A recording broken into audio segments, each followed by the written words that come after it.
oči do tajomstva otvára.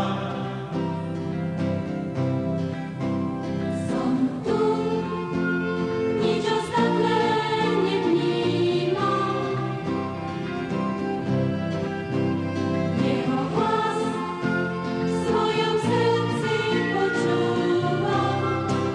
Prečo mám žiť, ako ísť ktorou cestou? Sme tu, naše srdcia spievajú. Sme tu, ku Márii volajú, volajú.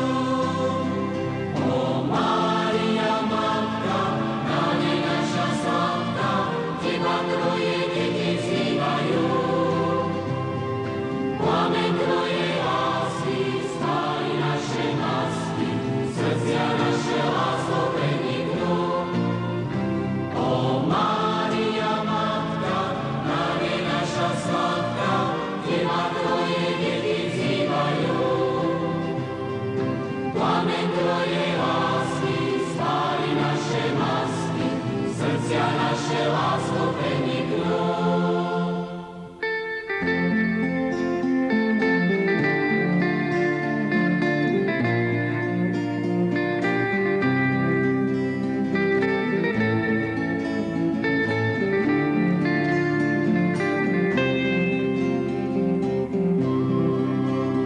Som tu, túto chvíľu prítomnú.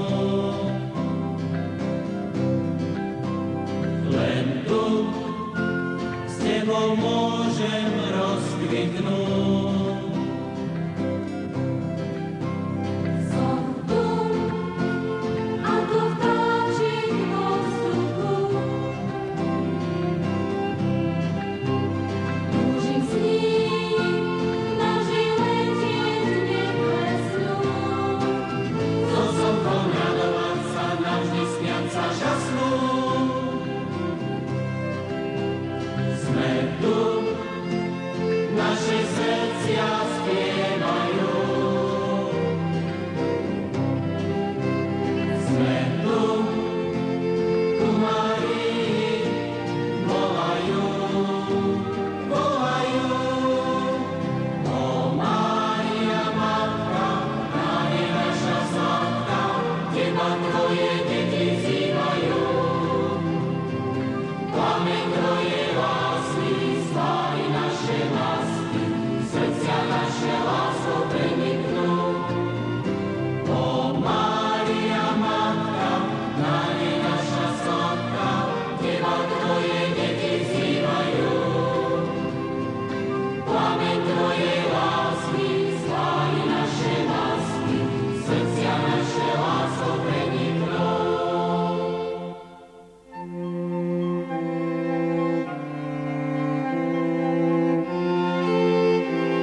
príjmania, kde 13 detí z našej farnosti poprvýkrát bude mať celú účasť na svätej omši. Na začiatku by som chcel privítať ich rodičov, krstných rodičov, starých rodičov, všetkých príbuzných týchto prvoprijímajúcich detí i vás ostatných, bratia a sestry. Slávme dnešnú slávnosť s úžitkom a s čistým srdcom. Preto na začiatku poľutujme vo chvíľke ticha svoje hriechy.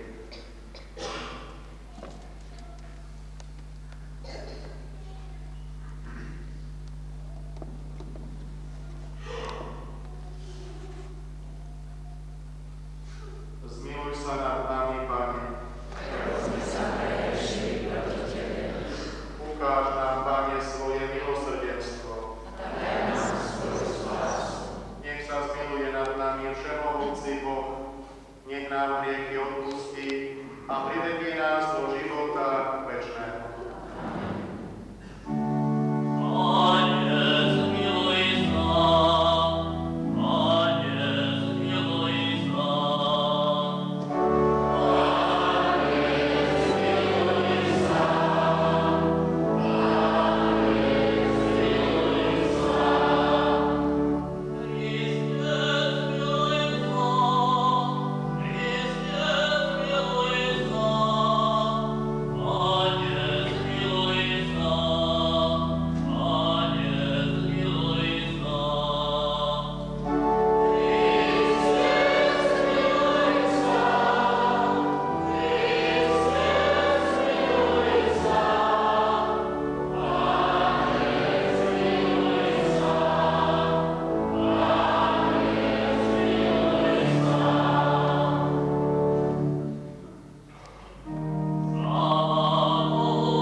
veky vekov.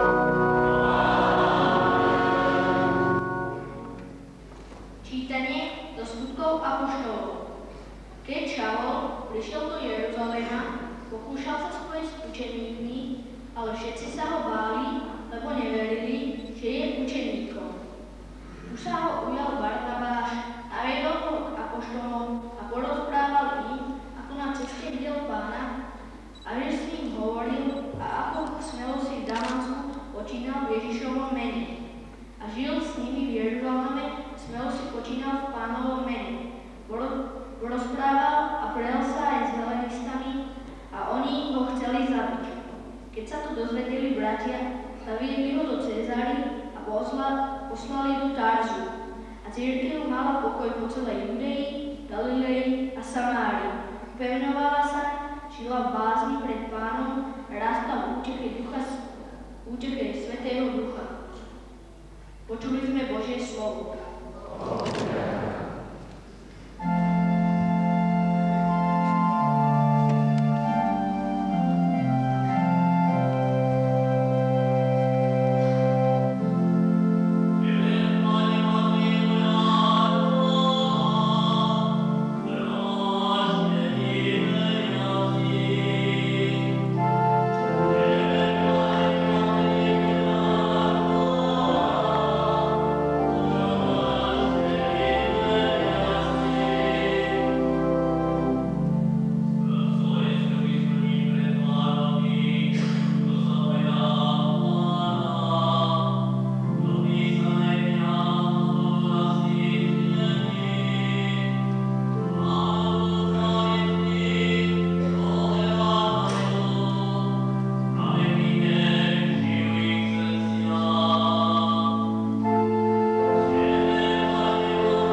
Čítanie zo svätého Evanjelia podľa Jána.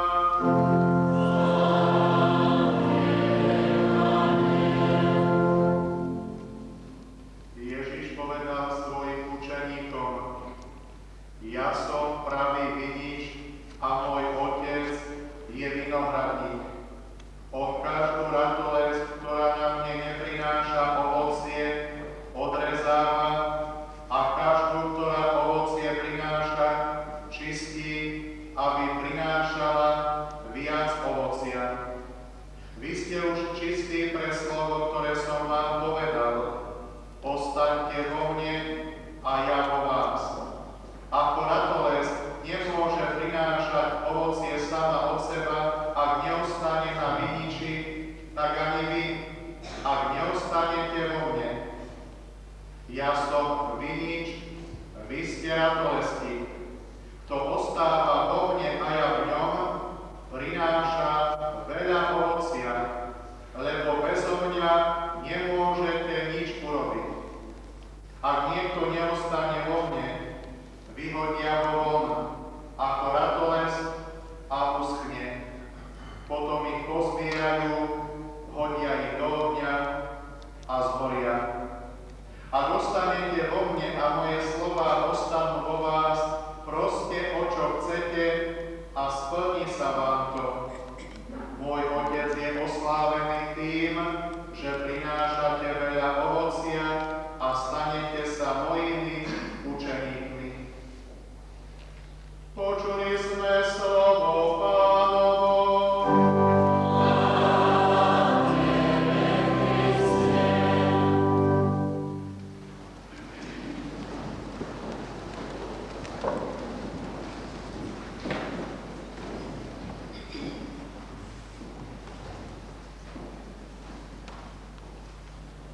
Milé prvoprijímajúce deti, drahí bratia a sestry, o slabom rečníkovi často povieme, že je ukecaný a že sa často opakuje. Lenže musíme uznať, že niekedy časté opakovanie určitých slov je aj potrebné a má to aj svoj význam. Vedel to aj Ježiš. Preto v dnešnom evanjeliu viackrát opakoval isté slova. Máme teda povedať, že on, Ježiš, je slabý rečník? Vôbec nie. On tie slova považoval za veľmi dôležité a chcel, aby sme si ich dobre uvedomili a zapamätali. Ide o tieto slova. Ostať a neostať. Tieto sa opakujú v dnešnom evanjeliu 8-krát. A slova prinášať a neprinášať sa opakujú 6-krát. A práve z týchto slov je zložená aj tá najhlavnejšia veta z Ježišovho evanjelia, ktorá znie: To ostáva vo mne a ja v ňom, prináša veľa ovocia. A tu, milé deti, bratia a sestry, je práve dôležitá otázka pre každého z nás. A tá znie takto: Som ratolesťou zaštepenou v Kristovi a prinášam ovocie? Kto je bytostne zaštepený do Krista, prežíva kvalitný ľudský život. Život takého človeka má plnohodnotný zmysel. Počína si ako Kristus. Snaží sa konať ako Kristus. A potom taký človek prináša bohaté ovocie dobrých skutkov, ktorými sa snaží budovať Božie kráľovstvo a pomáha tento svet približovať k Bohu. Ale kto nie je bytostne spojený s Kristom, zaštepený do Neho, to je suchá ratolesť. A práve to dnešné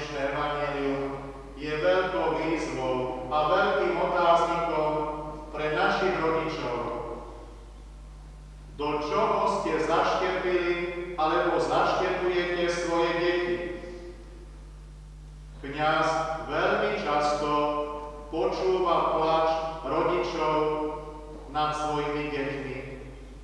Práve nedávno jedna matka hovorí takto: mala som 4 malé deti, keď mi zomrel manžel.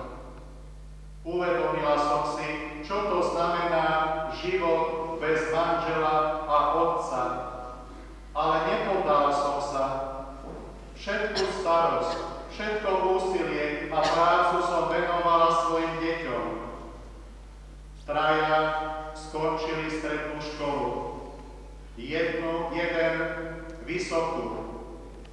A hoci toto bol úspech, táto žena predsa plakala a pokračovala ďalej takto. Až teraz som spoznala svoj veľký omyl. Ja som dbala iba o ich tela a nedbala som o ich dušu. A tak som vychovala jedného ateistu a 3 poloateistov. Táto žena, matka, spoznala, že jej deti bez Boha nemajú správny zmysel života. Alebo nedávno pred súdom stál jeden mládenec, ktorý zastrelil svojho otca. A keď sa ho sudca pýtal, prečo to urobil, hovorí mi ten mládenec takto: áno, urobil som všetko, z čoho ma súdite. Nechodil som do školy, ale chodil som poza školu a do najhorších krčiem. Kradol som, robil som všelijaké neprístojnosti, pil som a nakoniec som strelil do svojho otca. A preto som ho zastrelil, lebo mi nedal na pijatíku. A prečo som to urobil? Lebo môj otec bol profesorom a ten ma nikdy neviedol k Bohu. Ja som bol vychovávaný ďaleko od Boha. Svojho otca som nikdy nevidel kľačať pri modlitbe. Môjho otca som nikdy nepočul v živote hovoriť o Bohu. Môjho otca som nikdy nevidel ísť do kostola, ku svätej spovedi, ku svätému prijímaniu. Preto som to urobil, lebo ma neviedol k Bohu. A vy mi tu hovoríte, že som spáchal zločin, že som spáchal